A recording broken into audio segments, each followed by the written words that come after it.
दोस्तों नमस्कार, आप सभी का स्वागत है आपके अपने चैनल गोल्डन पाठशाला में। प्यारे बच्चों, इस वीडियो में रसायन विज्ञान से संबंधित महत्वपूर्ण प्रश्नों पर चर्चा करेंगे। ये प्रश्न एनएमएस एग्ज़ाम 2014 और 2015 की परीक्षा में पूछे गए प्रश्न हैं। प्यारे बच्चों, प्रीवियस ईयर पेपर से आपकी आगामी परीक्षा में इम्पोर्टेंट प्रश्न बनते हैं, हूबहू प्रश्न आपके पूछे जाते हैं। तो आप सभी को वीडियो को लास्ट तक बिना स्किप किए ज़रूर देखिएगा।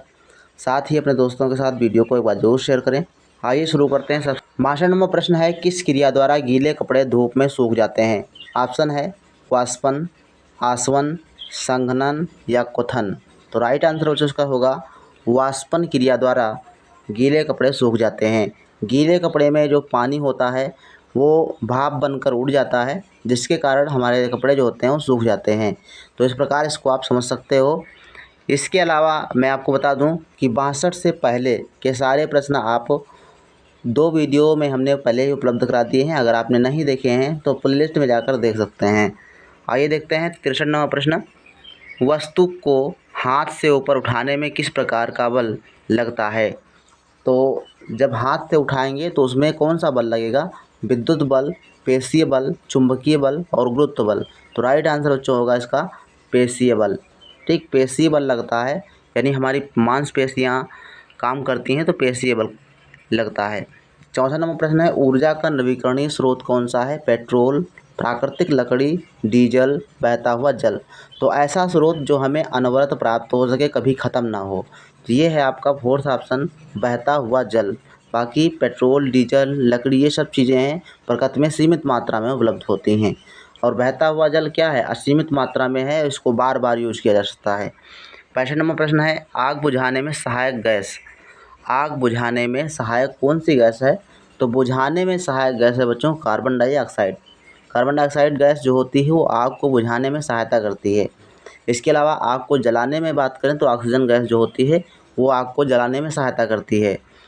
66 नंबर प्रश्न है, हवा के संपर्क में आने पर तत्व का टुकड़ा जलने लगता है। किस तत्व का टुकड़ा जलने लगता है? Nitrogen, phosphorus, carbon, zinc. आप सभी को पता होगा जो फास्फोरस होता है वो ज्वलनशील होता है और ये हवा के संपर्क में आते ही जलने लगता है। तो ये आपको ध्यान रखना है। चूने के ताज़ा पानी को दूधिया करने वाली गैस कौन सी है? चूने के पानी को दूधिया करने वाली गैस, वेरी वेरी इंपॉर्टेंट प्रश्न है। हाइड्रोजन, ऑक्सीजन, सल्फर डाइऑक्साइड या कार्बन डाइऑक्साइड।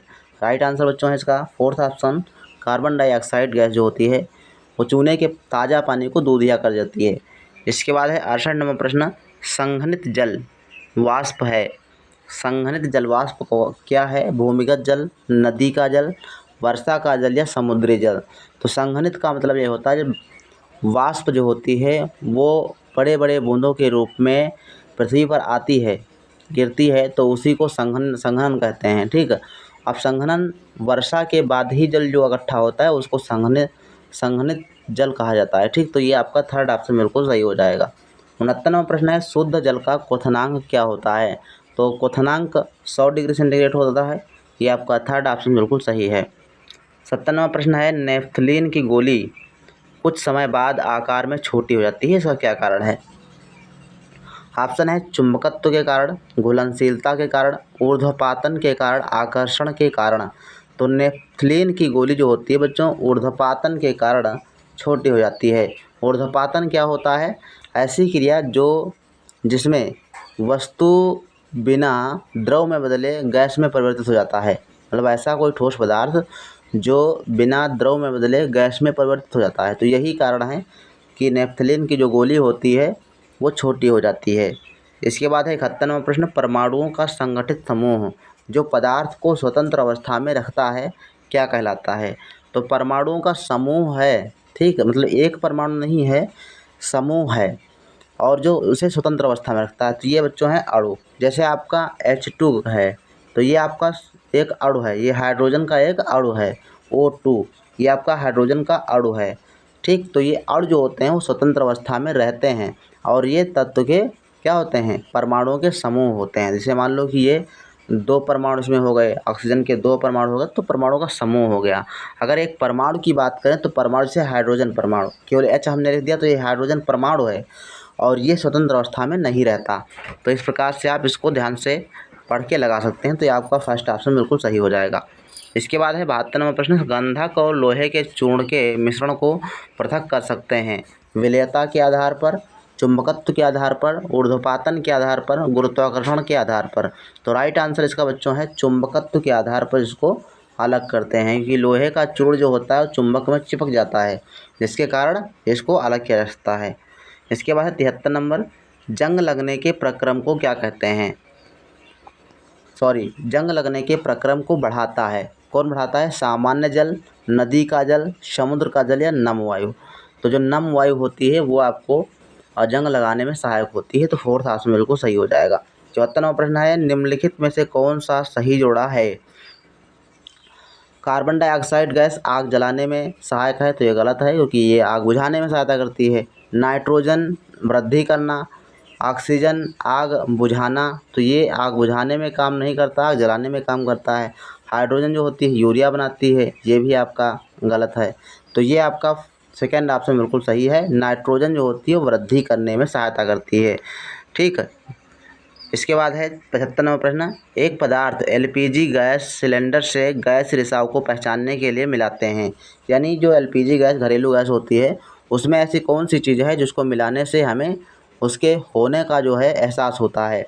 तो मिथाइल मरकैप्टन या फिर इथाइल मरकैप्टन या एथिलीन मरकैप्टन या इथीन मरकैप्टन। कई बार ये प्रश्न आपके सामने आया है। राइट आंसर होगा इथाइल मरकैप्टन, सेकेंड ऑप्शन बिल्कुल सही है।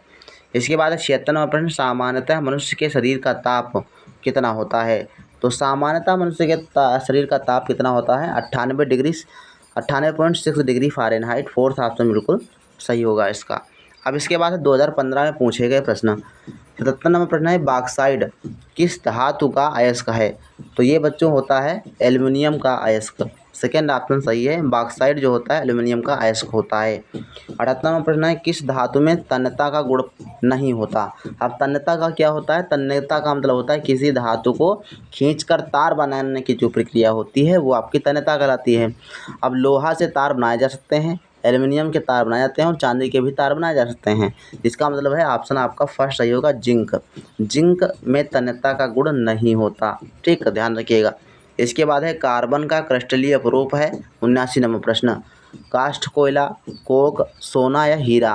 तो जो क्रिस्टलीय अपरूप है वो बच्चों हीरा होता है। इसके अलावा ग्रेफाइट और फ्लोरीन ये क्रिस्टलीय रूप होते हैं। ध्यान रखिएगा, कार्बन के क्रिस्टलीय रूप में हीरा, फ्लोरीन और ग्रेफाइट आता है, ध्यान रखिएगा। इसके बाद है 80 नंबर प्रश्न, शुष्क बर्फ है। शुष्क बर्फ किसे कहते हैं? ठोस कार्बन मोनोऑक्साइड, ठोस ऑक्सीजन, ठोस पानी या फिर ठोस कार्बन डाइऑक्साइड। तो राइट आंसर इसका बच्चों होगा फोर्थ ऑप्शन, ठोस कार्बन डाइऑक्साइड जो होती है इसको शुष्क बर्फ कहते हैं।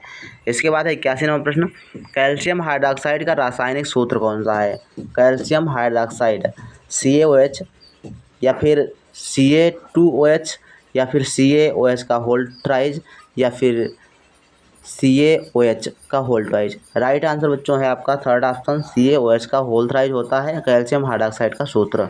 इसके बाद है 82 नंबर प्रश्न, निम्नलिखित में कौन सी गैस वायुमंडल में नहीं है? नाइट्रोजन नहीं है, हीलियम, क्लोरीन या आर्गन। तो राइट आंसर बच्चों इसका होगा क्लोरीन। क्लोरीन जो होती है वो वायुमंडल में नहीं पाई जाती। नाइट्रोजन आपकी 78% होती है, ध्यान रखिएगा, और हीलियम और आर्गन ध्यान रखिएगा, ये सारी आपकी वायुमंडल में पाई जाती हैं, लेकिन क्लोरीन जो होती है वो प्रयोगशाला में बनाई जाती है यूज के लिए। ठीक, तो आपका थर्ड ऑप्शन बिल्कुल सही है। लोहे में जंग लगने का मुख्य कारक क्या है? तो लोहे में जंग लगने का मुख्य कारक ऑक्सीजन गैस होती है, थर्ड ऑप्शन बिल्कुल सही है।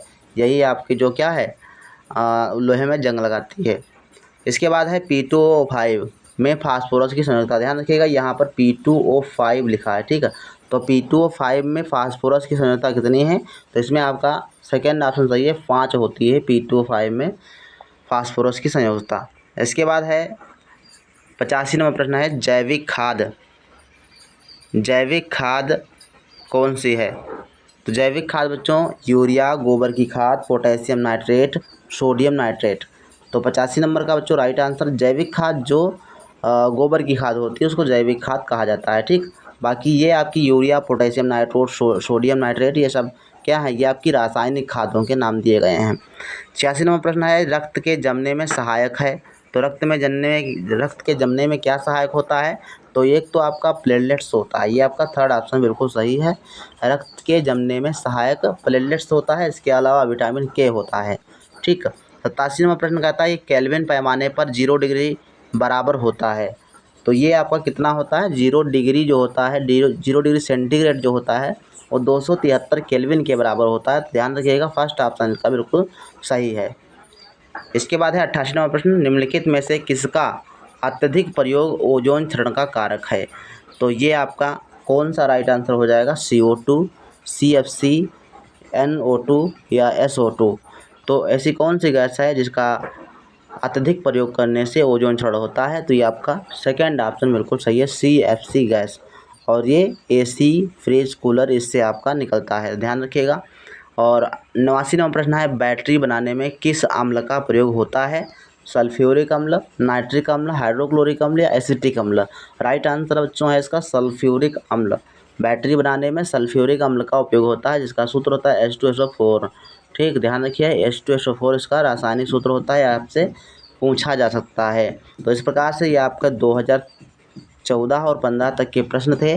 और अगली वीडियो में 16 और 17 में आए हुए प्रश्नों को हल करेंगे। इस वीडियो में बस इतना ही, मिलते हैं नेक्स्ट वीडियो में, तब तक के लिए धन्यवाद।